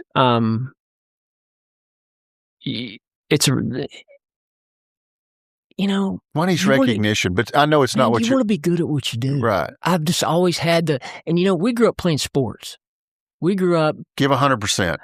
Well, we gave up. We grew up realizing, you know what? If you don't like where you are on the depth chart, I bet you can lift more weights. I bet you can catch more passes. I bet you can do this or this or this that will translate into success. In this business, you do that. It doesn't automatically mean that you're going to be successful because there's, talent isn't that's not the only determining factor. And that's the part, I guess, that was hard to get, because you always think, well, all right, well, I'll just do this, this, or this. That'll immediately translate into this. Right. It doesn't do that. But if you don't do this, this, and this, you sure won't get any success. So you have to be serious about it, and you have to be, and if you don't like rejection, don't mess with it, because it's 85% rejection. Right. I mean, and people, that can affect your self-esteem when it's really not necessarily anything wrong with your acting. No, there's so many. I used to go to all these acting, I used to take classes, and I took some there's a lady in Dallas named Nancy Chartier. You know her, crowd? She's fantastic. Probably in my opinion, the best up there. And then after a while, you get to where, we're just seeing the same old stuff again. And then I had a guy tell me, he goes, man, you've worked on some professional sets? Yeah. Have you ever had a director tell you can't act? No. Don't go to class. You use that money somewhere else. And when casting directors in California can only charge so much money for seminars, because there's rules. So, but when they travel outside of California, they can charge as much as they want. And so when these guys from California or wherever would come to Texas and have a workshop, I always went, because I would look at it like, when am I ever going to get a chance to get in front of this person again? And plus I wanted to use it. And that's what I wanted to say earlier. I wanted to use it as a, hey, am I doing good, or am I kidding myself here? Did you get that answer? Yeah, I did. And I thought I'm doing good, because I got every one of those that I went to, I got auditions from. Your eyes wide open in this, and the feedback has, I guess, led you to continue to try and keep doing this. Absolutely. Well, if they said, Todd, you're terrible. Exactly. You've got a great look, but nobody believes what you're selling. It's like, hey man, if I woke up tomorrow and said, you know what, I want to be a wide receiver in the NFL. Do it, Todd. At my age. You can do it. I could go stand on the sideline, and after 2 seconds, I could go, there ain't no way. But in acting, you go, I think I'm doing pretty good. And then you go and you think, and I thought, I'm going to go to these workshops with people who know and who have no vested interest in telling me what I want to hear. I want to go to somebody who will tell you, hey, and an honest broker. Exactly. And good or bad. And that's the deal I made with myself. I'm going to do these good or bad. And everyone that I went to, it just kept, the confidence just grew. Chris, put the movie poster back up. Let's take it out with this. We don't want anybody to forget this image or think about Todd Gable. Todd Gable is obviously a friend of mine, a friend of the show forever. Yes, For sir. all the people watching, Dead Man's Wire will be out sometime at the end of February on Apple. Yep. And we want everybody to see it, because we're going to build the Todd Gable fan club starting in Tyler, Texas. Absolutely. Right now going forward. Todd, thank you so much for your time and being here, brother, and I'm so proud of you. Hey, thank you very much. It's my pleasure. Enjoyed it. We're out. Spotlight, look at me now. Yeah, my time right now.